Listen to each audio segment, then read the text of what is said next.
नमस्कार, स्वागत है आपका बिग फाइट लाइव में। आपके साथ मैं हूं श्वेता मिश्रा अवस्थी। चुनावी रणभेरी बच चुकी है, पार्टियां अपनी अपनी तैयारी में लगी हैं। कई दिग्गजों के साथ मुलाकातों का दौर जारी है तो कई ब्लॉक लेवल के कार्यकर्ताओं से बातचीत का सिलसिला चल रहा है। दोनों पार्टियां हर संभव कोशिश में जुटी है कि किसी तरह से वडोदरा की सत्ता पर काबिज हुआ जा सके। दोबारा राजस्थान में सरकार लाने का दावा कर रही कांग्रेस कॉन्फिडेंस से लबरेज नजर आ रही है, तो वहीं बीजेपी का मकसद है कि किसी तरह कांग्रेस को साफ किया जा सके। सीधे तौर पर कहें तो सियासी शतरंज की बिसात बिछाने का काम शुरू हो चुका है। राजस्थान के ब्लॉक लेवल से लेकर दिल्ली में दिग्गजों से मंथन का दौर जारी है और इसी कड़ी में कांग्रेस ने ब्लॉक अध्यक्षों की कार्यशाला आयोजित की। इसमें पार्टी ने साफ कर दिया कि यहां बैठा कोई ब्लॉक अध्यक्ष किसी गुट में नहीं है, हम सबका एक ही गुट है। तो वहीं दिल्ली में वसुंधरा राजे ने बीजेपी के राष्ट्रीय अध्यक्ष जेपी नड्डा के साथ करीब 1 घंटे से ज्यादा देर तक चिंतन मनन किया। ऐसे में अब देखना यह है कि ये सियासी शतरंज का खेल किसी की शह और किसकी मात तय करता है।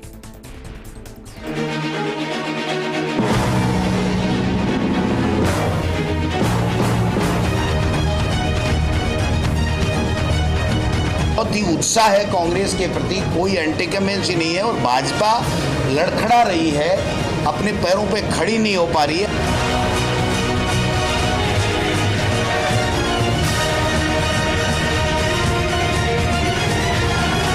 वो हमारे लीडर ने कहा है कि डरो मत, वो राजनीति हम करेंगे कि डरना नहीं है।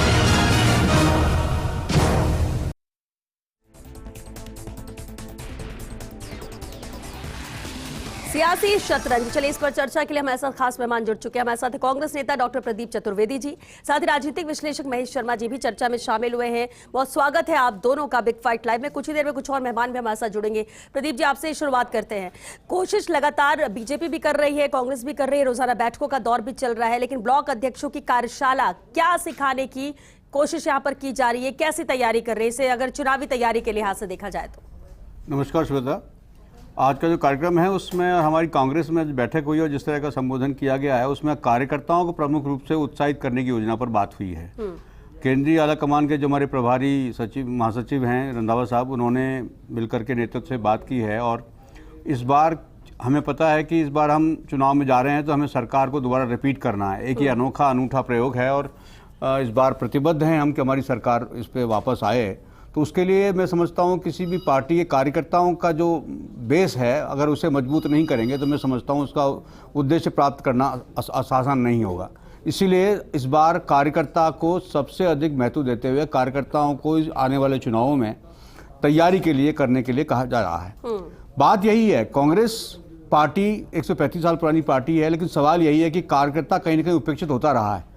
अब चुनाव आ रहे हैं और चुनाव में जिस तरह का वातावरण बन रहा है, जिस तरह की बातें हो रही है, जिस तरह का मिथ्या वातावरण बन रहा है, जिस तरह की बीजेपी झूठी प्रचार करके और आगे बढ़ने की कोशिश कर रही है, लोगों जो बात कह रही है उस पर कार्यपालन की बात नहीं होकर के उनको दोगलापन बात करके ये काम करना चाह रहे हैं। तो मेरा मानना ये कार्यकर्ता ही है जो हम हमारे मतदाता के पास पहुंचकर बीजेपी क्या झूठा प्रचार देखिए, जितनी भी वादे करके सरकार में चुनाव में आई है कि बीजेपी केंद्र की बात हो चाहे प्रदेश की बात हो, वो अपने वादों को कभी भी क्रियान्वित नहीं कर रहे हैं। उनको हर अगले चुनाव में उनकी प्राथमिकता बदल जाती है। तो सवाल ये है कि जिन प्राथमिकताओं के आधार पर आप चुनाव लड़ते हैं और सत्ता में आते हैं उसके बाद उन प्राथमिकताओं भूल जाते हैं। तो सबसे बड़ी बात यही है कि आप जिस बात पर चुनाव लड़कर सत्ता में आते हैं अगर उन्हीं मुद्दों को आप गौण कर देते हैं तो मैं समझता हूं ये उनके साथ धोखा है। मतदाताओं के साथ उनके साथ ये जो जिस तरह व्यवहार किया जाता है ये राजनीतिक तौर पर उचित नहीं कहा जा सकता। इसीलिए कांग्रेस ने तय किया है कि आने वाले समय में कार्यकर्ताओं को आगे रखकर उनको संबल देकर उनको प्रशिक्षित कर उन्हें ट्रेन कर इस चुनावी रणनीति में हम उतरेंगे और कार्यकर्ता हमारी सबसे बड़ी शक्ति होगी।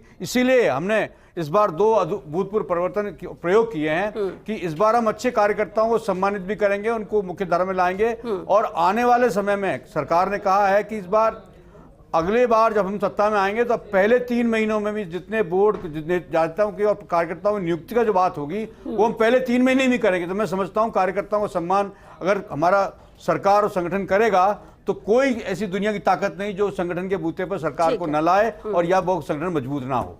ठीक है, महेश शर्मा जी भी हमारे साथ हैं।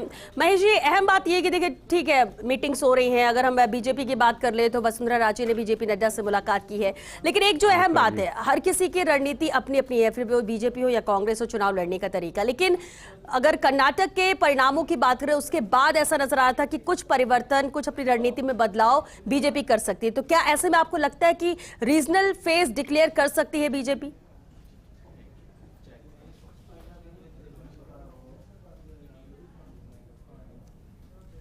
महेश जी, आपकी आवाज नहीं पहुंच पा रही, वापस आपका रुख करेंगे। हमारे साथ बीजेपी विधायक सुमित गोदारा जी भी जुड़ चुके हैं, चर्चा में शामिल हुए। सुमित जी, बहुत स्वागत है आपका। सुमित जी, सबसे अहम यही है कि आज मुलाकात वसुंधरा राजे की हुई जेपी नड्डा के साथ, और मुलाकातों का दौर क्योंकि जारी है, अब क्योंकि चुनावी साल है, चुनाव के लिहाज से भी मुलाकातों को बहुत अहम माना जा रहा है। क्या तैयारी बीजेपी की है, और क्या वाकई में किसी एक चेहरे को लेकर बीजेपी चुनाव लड़ सकती है? वैसे तो नरेंद्र मोदी है ही चेहरा, लेकिन अगर रीजनल फेज की बात की जाए तो देखिए, भारतीय जनता पार्टी अनेक बार अनेक स्थान पर बड़े शीर्ष नेतृत्व द्वारा ये घोषणा की जा चुकी है कि नरेंद्र मोदी जी के चेहरे पर भारतीय जनता पार्टी राजस्थान में चुनाव लड़ेगी। और दूसरा, संगठन के ऊपर विषय, भारतीय जनता पार्टी एक विश्व की कैडर बेस्ड, सबसे बड़ी कैडर बेस्ड पार्टी है, और यही पार्टी विद डिफरेंस इसकी खूबी है। यहाँ पर आप देखिए, बूथ अध्यक्ष से लेकर पन्ना प्रमुख तक लेकर सारा फोटो युक्त बूथ कार्य समिति तक सारा का सारा जो भारतीय जनता पार्टी में कार्य जो ग्राउंड जीरो तक हुआ है, वो आपको विश्व में किसी भी राजनीतिक दल और किसी भी संगठन में देखने को नहीं मिलेगा जो भारतीय जनता पार्टी में देखने को आपको मिलता है। और इसीलिए आप देखिए कि विश्व की सबसे बड़ी लोकतांत्रिक पार्टी भारतीय जनता पार्टी पूरे विश्व में उभरी है।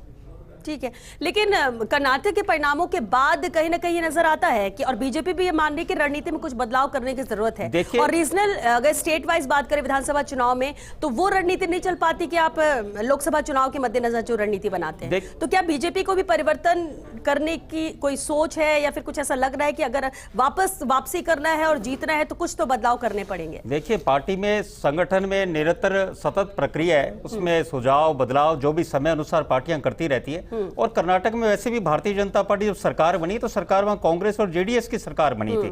भारतीय जनता पार्टी पिछले चुनाव में जरूर सबसे बड़े दल के रूप में उभरी थी, पर सरकार उस टाइम कांग्रेस जेडीएस की बनी थी।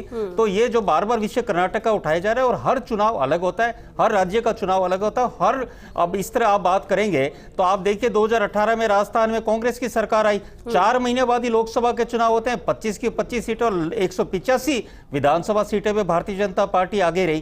तो ये हर चुनाव में अलग विषय है, हर चुनाव में जनता का रुख कई मुद्दों पर, स्थानीय मुद्दों पर होता है। पर यह मैं दावे के साथ और गर्व और हर्ष के साथ कहता हूं कि भारतीय जनता पार्टी की रीढ़ की हड्डी उसका संगठन है, जो अंतिम छोर तक, गांव ढाणी तक उसका संगठन मजबूती से खड़ा है। उसी वजह से भारतीय जनता पार्टी लोकसभा चुनाव में 300 सीटें क्रॉस करके लगातार सरकार में आई, और इस बार 2024 में भी उससे भी ज्यादा बहुमत लेकर 2024 में मोदी जी केंद्र में आएंगे, और 2023 में भारतीय जनता पार्टी राजस्थान में ऐतिहासिक बहुमत से सरकार बनाएगी।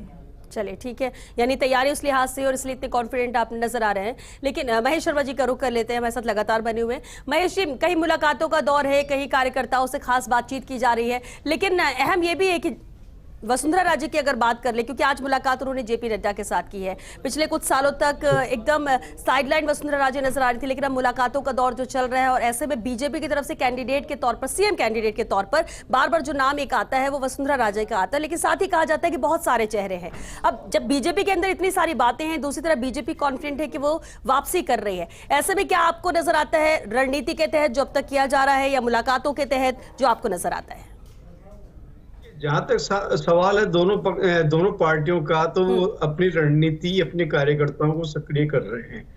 तो कार्यकर्ता ही नहीं, नेताओं को भी, जो काफी प्रभावशाली रहे हैं। और राजस्थान में जब तक दोनों ही मतलब राजनीतिक दल अगर चुनाव में अपनी रणनीतियां तय करेंगे, कार्यकर्ताओं को सक्रिय करेंगे, और उसके बाद में जो ठोस रणनीति बनाई जाती है, मुद्दे बनाए जाते हैं, इन सब पे गौर कर रहे हैं, तो ये सारी प्रारंभिक प्रक्रियाएं बहुत तेजी से बढ़ती जा रही हैं।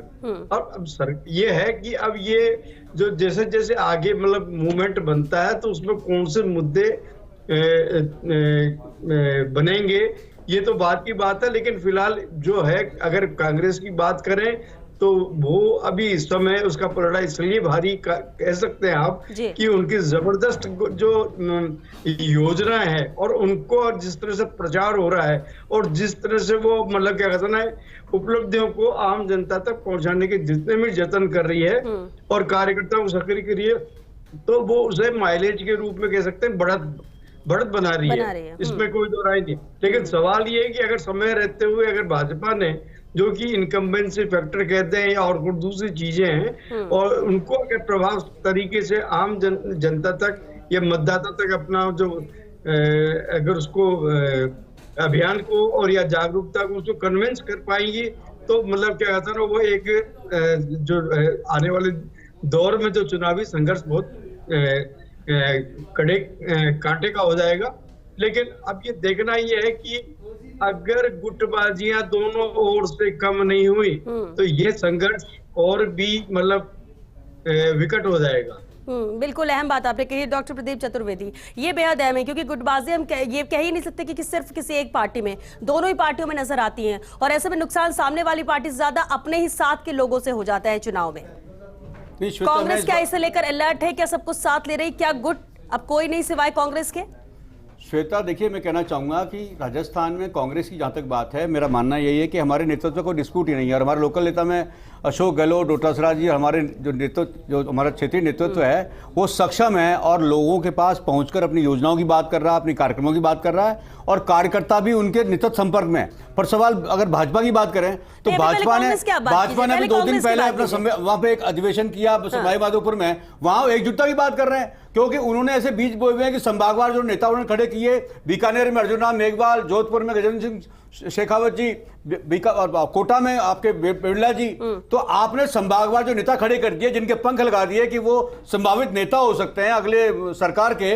तो अब सवाल है कि उनको खड़ा तो कर दिया, उनके पंख लगा दिए, राजनीतिक उनको हवा दे दी। अब जब चुनाव आ गया, अब आप मोदी जी की बात करते हैं तो मोदी जी समस्या है कि इन सबको एक साथ कैसे किया जाए। तो उस अधिवेशन में सिवाय इसके कि पार्टी को एकजुट कैसे रखा जाए, इस मुद्दे पर चर्चा हुई है। ना विकास की बात हुई, ना चुनाव की बात हुई, आप जो सिर्फ एकजुटता को लेकर इसका मतलब माना जाता है कि भाजपा में बिखराव है। इस बात से साबित होता है श्वेता कि पार्टी में बिखराव है। नहीं प्रदीप जी, जिन नेताओं की आप बात कर रहे हैं, केंद्र सरकार है, केंद्रीय नेतृत्व में उन्हें शामिल किया गया है, ये तो अच्छी बात है कि राजस्थान के लिए भी। अब वो आपस में कैसे रहते हैं, क्या करते हैं, तो बीजेपी का कहना, और लेकिन वो बार बार बीजेपी कह रहे कि उनका कोई एक चेहरा नहीं है। बात तो हम कांग्रेस की कर रहे हैं कि क्या वाकई में आप इसका जवाब दीजिए कि आपसे कहा ना कि हम तो अशोक गहलोत मुख्यमंत्री हैं, 50 साल की राजनीति कर रहे हैं, उनकी प्रादेशिक राजनीति उनकी महत्वपूर्ण उपलब्धि है, इसलिए क्षेत्रीय नेता हमारे यहाँ राष्ट्रीय स्तर पर उनको टास्क दे दी गई है। राष्ट्रीय स्तर ने स्तर के नेतृत्व ने कह दिया कि हमारा क्षेत्रीय नेतृत्व ही आगे चुनाव लड़ेगा, उसको प्रबंधन वही करेगा। तो हमने क्षेत्रीय राजनीति को प्राथमिकता देते हुए 2013 से कोई गुटबाजी नहीं है, कोई गुटबाजी नहीं, आप ये और बात सारी योजना प्रदेश स्तर बना रहे हैं, हमारे राज्य स्तर पर कोई बात नहीं हो रही है। हम सिर्फ वहां से अनुमति ले रहे हैं, हमारे कार्यक्रमों को उनसे अनुमोदन हो रहा है और उन कार्यक्रमों लेकर जनता के पास जा रहे हैं। जनता हमारे महंगाई राहत शिविरों के माध्यम से बात करें तो आज जन जन उससे प्रभावित है। ठीक है, सब कुछ आपने कह दिया, एक लाइन में एक जवाब दे दीजिए, यानी कि कांग्रेस में कोई गुटबाजी नहीं है, सब एक साथ चुनाव लड़ रहे हैं, हम सब एक हैं और सब मिलकर चुनाव लड़ रहे हैं और यही भाजपा की सबसे बड़ी मुश्किल होगी। चलिए ठीक है, सुमित गोदारा जी, मुश्किल ये भाजपा के लिए होने वाली है कि अब इनमें एकजुटता है, एक साथ है, कोई गुटबाजी नहीं, लेकिन बीजेपी भी कहीं ना कहीं गुटबाजी से जूझ रही है और सवाल भी के जवाब में भी प्रदीप जी वही कह रहे हैं कि बीजेपी में गुटबाजी है, बीजेपी में बहुत नेता खड़े हो गए। श्वेता जी, ये प्रश्न ही अप्रासंगिक है। सबसे पहले आप ये देखिए, बीजेपी में प्रदेश अध्यक्ष पिछले 5 साल में 3 प्रदेश अध्यक्ष जो संगठनात्मक बदलाव होता हुआ, कहीं भी उफ भी नहीं हुई, संगठन बना कहीं हुई आपको। कांग्रेस में 4-4 साल इनको जिला अध्यक्ष, ब्लॉक अध्यक्ष बनाने में लगे, कहां बीजेपी की तुलना करें, कहां हमारे बिखराव, कहां गुटबाजी। संगठनात्मक बदलाव होता है, कहीं हवा भी नहीं लगती और बदलाव होता है और बिल्कुल शांति से होता है। ये बीजेपी, ये संगठन है। आप संगठन, कांग्रेस कभी संगठन रही नहीं। दूसरी बात ये चतुर्वेदी जी कह रहे हैं कि यहाँ पे इतने सारे लीडर हैं, तो यही तो हमें गर्व होता है कि यहाँ पार्टी में लीडर्स ही लीडर्स हैं। क्यों नहीं है, क्यों अच्छा काम करते हैं। जब जहां इतनी बड़ी वर्ल्ड की सबसे बड़ी डेमोक्रेटिक पार्टी है तो वहां लीडर्स हैं, तभी तो पार्टी इतनी बड़ी लीडर बने। आपके लीडर रहे नहीं, तभी तो आप लोकसभा में लीडर ऑफ ऑपोजिशन की संख्या 50 ही नहीं क्रॉस कर पाए। यही तो 10 साल कांग्रेस में कमी रही 3 साल से, और अगली बार आप 25 से भी कम जाओगे। यही तो कमी है संगठन की आपकी। कई बार होता क्या है कि जो आपकी बहुत बड़ी ताकत होती है ना, वही कई बार कमजोरी बन जाती है। अब जिनके पास कैंडिडेट ही ना हो, एक ही चेहरा हो, वो तो एक ही को खड़ा करेंगे, लेकिन जिनके पास मजबूती के बहुत सारे चेहरे हो तो उसमें से एक को चुनना भी तो एक बड़ा चैलेंज हो जाता है। बीजेपी को इस तरह से देखा जाए। आप ये देखिए, यूपी में जब चुनाव था 2017 में, कोई कैंडिडेट नहीं था वहां पे सीएम कैंडिडेट, और बीजेपी थंपिंग मेजोरिटी के साथ आई।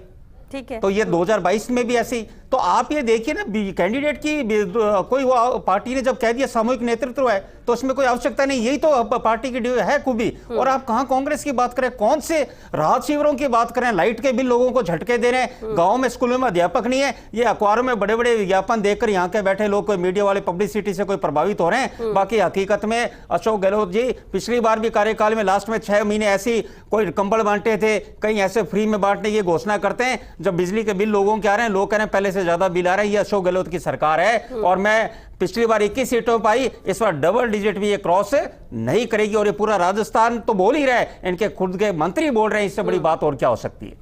ठीक है, महेश शर्मा जी से भी इसे लेकर आ रहे थे। महेश जी, अभी आपने एक बात कही कि गुटबाजी अगर दोनों तरफ से खत्म नहीं की जाती है तो मुश्किलें दोनों ही पार्टियों के लिए यहाँ पर रहेगी। लेकिन एक बात आपने साथ ही साथ कही कि अपर हैंड यहाँ नजर आ रहा है कांग्रेस का, क्योंकि जिस तरह से योजनाएं लेकर मुख्यमंत्री अशोक गहलोत आ रहे हैं और लगातार लोगों के बीच में पहुंच रहे हैं, और उनका कहना भी है कि हम रेवड़ी नहीं, योजनाएं राहत पहुंचा रहे हैं लोगों को। लेकिन महेश जी, इसी लिहाज से अगर देखा जाए तो क्या बीजेपी के लिए भी कोई एक चेहरा होना जरूरी नहीं है जो टक्कर दे सके, जिसमें जनता को भी पता हो कि हम अगर कांग्रेस के साथ जाते हैं तो चेहरा कौन है, और अगर हम बीजेपी के साथ जाते हैं तो कौन है जो लीड करेगा? देखिए, अभी जो अगर बड़े हाईकमान के बयान के हिसाब से अगर बात करें कांग्रेस में भी, तो उन्होंने एक बात, खड़गे जी और राहुल जी ने एक बात स्पष्ट की थी कि इस बार चेहरा कोई नहीं होगा, लेकिन जो भी होगा राहुल गांधी और क्या कहते हैं खड़गे साहब का ही चेहरा होगा। तो मतलब कहीं ना कहीं मतलब कांग्रेस, मतलब ये दोनों ही मुद्दे साथ साथ ही दोनों पार्टियां लेके चल रही हैं। जैसे अभी जैसे आपके वसुंधरा राजे को जैसे अमित शाह ने बुलाया, तो जो कहीं ना कहीं कोई संदेश दिया होगा कि मतलब कहीं ना कहीं पार्टी को इस समय चुनाव में सत्ता में वापस भाजपा को लाना है। और इसी तरह से मतलब कांग्रेस भी चाहती है कि किसी न किसी रूप में जो चेहरे को लेकर जो पहले से मनमुटाव चलता रहा था कांग्रेस में, तो वो ऐसा कि वो भी एक मतलब कहता है जंग की लड़ाई नहीं बन जाए। तो ऐसी सूरत में दोनों ही तरफ से चेहरे मतलब है भी सामने, लेकिन उनको प्रकट नहीं किया जाएगा, और अंतिम बाद में जो आला कमान जो तय करेगा वो उस पर डिसीजन लेगा। लेकिन फिलहाल ये है कि दोनों को चेहरा, क्षेत्रीय राजनीति में क्षेत्रीय चेहरा होना बहुत जरूरी है। राष्ट्रीय स्तर पे बात, राष्ट्रीय स्तर की जब आएगी तब राष्ट्र को देख लिए जनता को इतना जागरूक है कि वो देखेगा उस समय। मेरा प्रश्न ये है कि जब अशोक गहलोत जी को मुख्यमंत्री 98 में बनाए तो क्या चेहरा बना के आगे प्रस्तुत किया था? आप ये बार बार चेहरे की बात कर रहे हैं, जब 156 सीटें आई थी तब चेहरे तो दूसरे थे, और मुख्यमंत्री अशोक गहलोत को बनाए, तो कहां से चेहरे की बात बार बार आप बात रख रहे हो? उस बात का क्या कहोगे जब मुख्यमंत्री 98 में अशोक गहलोत बने, तब वो खुद चुनाव ही नहीं लड़े थे? देखिए, चेहरे की बात है तो ये हिमाचल में उसका जवाब दिया, खुद विधानसभा का चुनाव नहीं लड़े थे अशोक गहलोत जी उस टाइम 98 में। ठीक है, जहां 156 सीटें। लेकिन 98 में सुमित जी और 2023 में बदलाव तो आता रहता है, फर्क तो पड़ता रहता है, और कोई भी एक ऐसी रणनीति नहीं जिस पर शुरू से जो काम कर रहा, और इसलिए कह रहे हैं कि बीजेपी में भी अपनी रणनीति अब चलती आ रही है। लेकिन क्या बदलाव हो सकता है? क्योंकि जहां जैसी जरूरत होती है बदलाव करती है पार्टियां, क्योंकि यहाँ जीतना उद्देश्य है, उसके लिए जो भी बदलाव करना चाहे हर पार्टी मंजूर करती है। सुमित जी।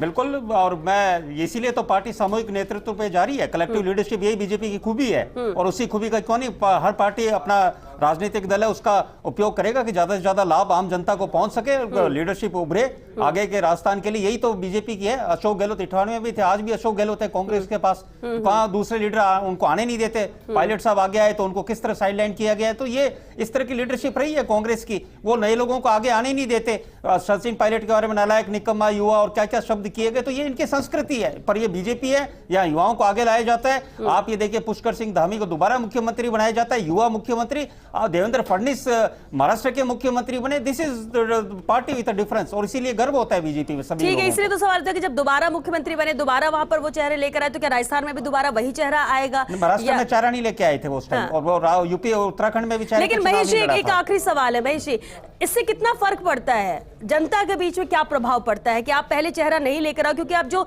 नेशनल फेसेस लेकर आते हो तो जनता को भी पता है कि हमारे राजस्थान में काम इनको नहीं करना है, काम करने वाला और कौन वो चेहरा होगा जो सीएम बनेगा, ये पहले से पता होना और ये बाद में तय करना। क्या इन दोनों में फर्क है, इंपैक्ट पड़ता है जनता के ऊपर?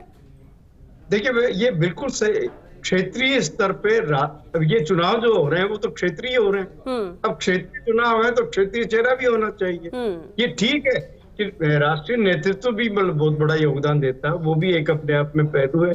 मुद्दे भी होते हैं, क्षेत्रीय मुद्दे भी मतलब उभरने चाहिए। तो राजस्थान का मतदाता अगर राजस्थान की सरकार बनाता है तो वो ये चाहता है कि भाई हमारा भी चेहरा हो, हमारा ही चेहरा हो और हमारे ही मतलब मुद्दे हो, हमारे विकास की गारंटी। चलिए इस लिहाज से भी अपनी अपनी तैयारी दोनों पार्टियां कर रही हैं, क्योंकि वक्त खत्म हो चुका है। महेश जी और आप सभी का बहुत शुक्रिया इस चर्चा में शामिल होने के लिए। देखिए राजस्थान का रण है, जीत के लिए ये जंग हो रही है, क्योंकि सियासी शतरंज है तो शहमात का खेल भी यहाँ पर जारी है। कुछ महीने और बचे हैं, इसके बाद वोटिंग होगी, परिणाम यहाँ पर आएगा और उसी जीत के लिए ही ये कोशिशें हैं, ये बैठकें हैं जो लगातार चल रही हैं।